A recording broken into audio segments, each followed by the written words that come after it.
안녕하세요. 멋진 아재입니다.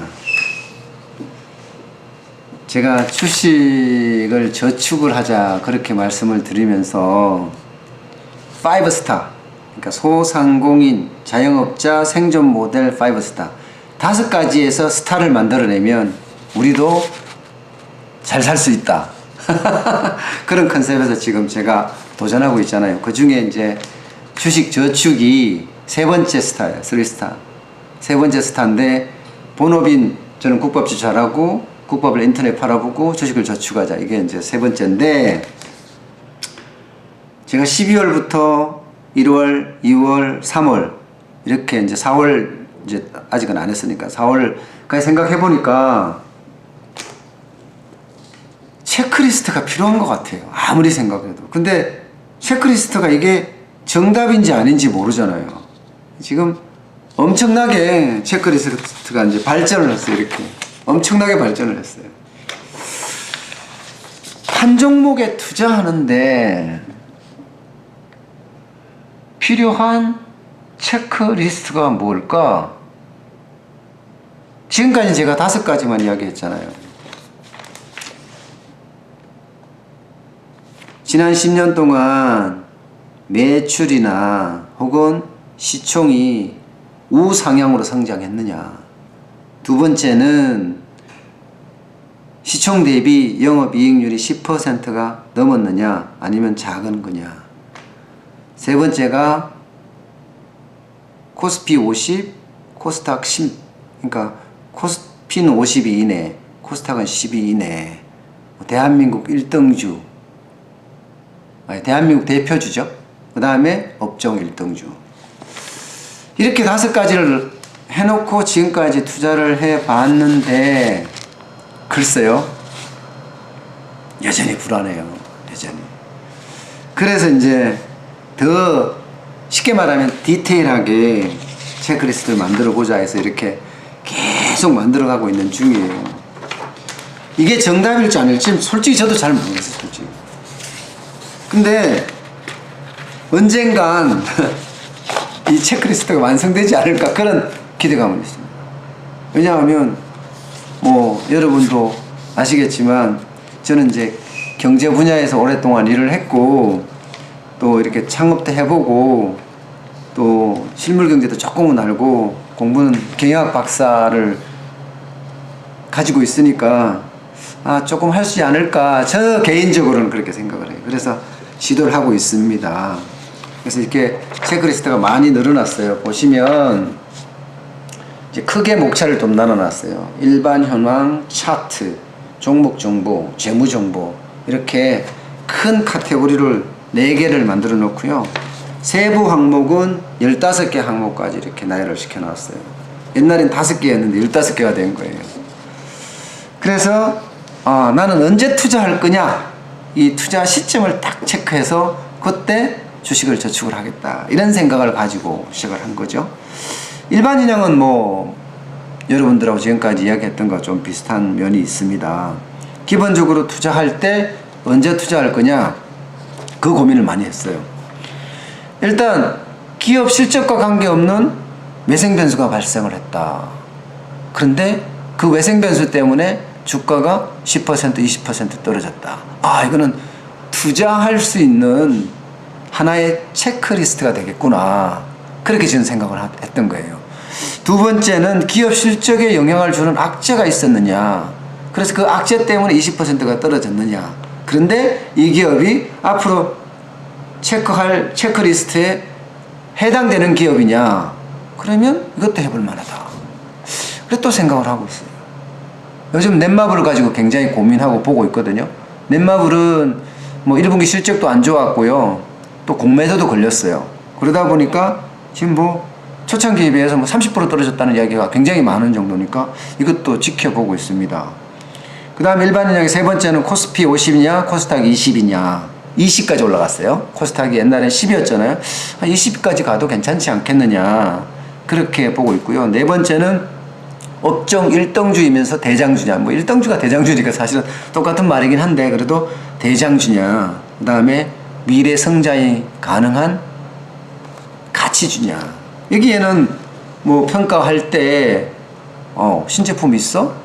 변화할 수 있는 요소가 있어? 뭐 M&A 요소가 있어? 뭐가 있어? 인기 상품이 계속 연장돼? 뭐 이런 류의 내용을 쭉 훑어보는 그런 부분이고요. 그래서 일반 현황은 5가지 정도가 됩니다.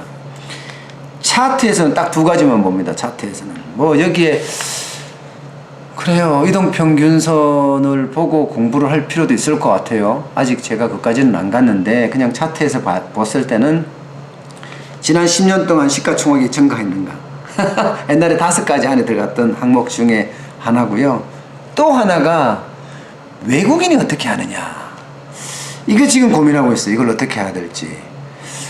외국인이 3개월 연속 사는 추세인가 파는 추세인가 이렇게 봐야 될지, 3일 연속으로 봐야 될지, 아니면 뭐 3주 연속 주간 단위로 봐야 될지 지금 고민하고 있는 중입니다. 어쨌든 외국인이 중요한 요소다 하는 것을 이제 차트에서 지적을 하려고 하고요. 그 다음에 차트는 그렇게 2가지고 종목 정보는 3가지입니다. PER, PER라고 하는 거 말입니다. PER가 기본적으로 업종 평균에 해당되느냐, 업종 평균에 보다 낮으면 더 좋죠. 저퍼주라고 해서 업종 평균에, 제가 말씀드리는 건 원칙이 다 쉽게 말하면 높은 점수를 받았을 때 하는 말이에요.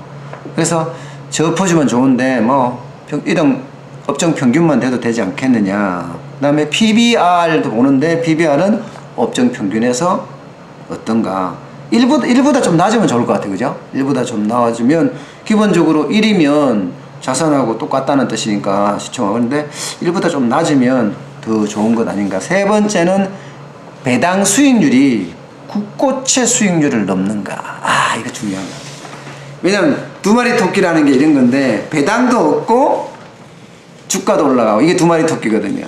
배당 수익률이 좀 많은 기업을 그래도 선택을 하면 연말에 배당을 또 받을 수 있으니까 좋지 않을까. 그렇게 종목 정보에 지금 3가지 지금 선택을 해서 준비를 해 두고 있고요. 재무 정보에는 5가지입니다. 재무 정보에는 기본적으로 뭐 지난 10년 동안 매출액 성장했는가 이거잖아요. 그죠? 그 다음에 지난 10년 동안 영업 이익이 증가했는가, 영업 이익이 증가했는가. 그러면 이게 기준은 전년 대비 25% 성장했느냐, 매출도 마찬가지 전년 대비 25% 성장했느냐, 이게 중요하더라고요. 그러면 앞으로 계속 성장할 주식이라고 보이니까 10년 동안 우상향 했는데 전년 대비 25% 했다. 와. 그래서 고민하고 좀 보고 있고요. 그 다음에 영업 이익이 시총 대비해서 10% 넘느냐, 이거는 옛날에 5가지 항목 중에 하나였었죠. 그 다음에 매출액 대비 당기 순이익이 20% 이상인가. 뭐 이렇게 하면 진짜 좋은 주식인데, 황금주죠, 황금주. 이게 다 맞아 떨어지면. 다 맞아 떨어지는 건 없고요. 어쨌든 간에 20% 정도 기준을 두고 생각을 하고 있고, 그 다음에 최근 3년간 평균 자기 자본 수익률 ROE가 15%인가. 물론 이렇게 되면 진짜 좋겠죠. 이걸 가지고 15%일 경우에는 이제 만점을 주고, 뭐 그렇게 지금 생각을 하면서 보시는 것처럼 점수화했어요. 점수. 뭐 1점에서 9점까지 주고, 그게 가중평균을 둔 다음에 항상 점수를 줘서 점수를 해봤어요. 그래서 넷마블을 제가 해보니까 83.5점이 나오더라고요. 83.5점. 물론 이게 완성된 건 아닙니다. 지금 완성해가고 있는 상태인데 83.5점이다. 글쎄요, 이게 높은 점수인지 낮은 점수인지 잘 모르겠습니다. 어쨌든 지금 넷마블 같은 경우는 기업 실적에 영향을 주는 요소가 분명히 있습니다. 그죠? 실적이 1분기가 나쁘니까 20% 이상 떨어지고, 그래서 사람들이 공매도를 그런 거예요. 왜? 주가가 떨어질 걸 예상하고 없는 주식을 판 다음에 3일 안에 더 싼 주식을 팔아주면서 시세 차익을 먹는 거거든요. 그래서 좀 있고, 외생 변수 좀 있어요. 넷마블은. 왜냐하면 사드 영향을 아직도 받고 있거든요. 이런 것들을 보면 제가 가장 중시 여기는 변수가 있기 때문에 투자가 가능한 주식입니다. 근데 그게 83.5점이다. 모르겠습니다. 어쨌든 좀 앞으로 더 지켜볼 필요가 있는 것 같고요. 이 주식 투자 체크리스트가 진짜 5스타 중에 3스타, 3번째 스타, 주식 저축을 스타로 만들어 줄 것인가 고민을 하고 신중하게 앞으로 접근해서 제 나름대로의 어떤 주식을 투자할 수 있는 비겁으로 만들어 볼까 그렇게 저는 생각을 하고 있습니다. 아직 시간 많잖아요. 그러니까 열심히 공부해서 진짜 멋진 아재의 주식 비겁이 됐으면 좋겠습니다. 오늘 여기까지 하겠습니다. 고맙습니다.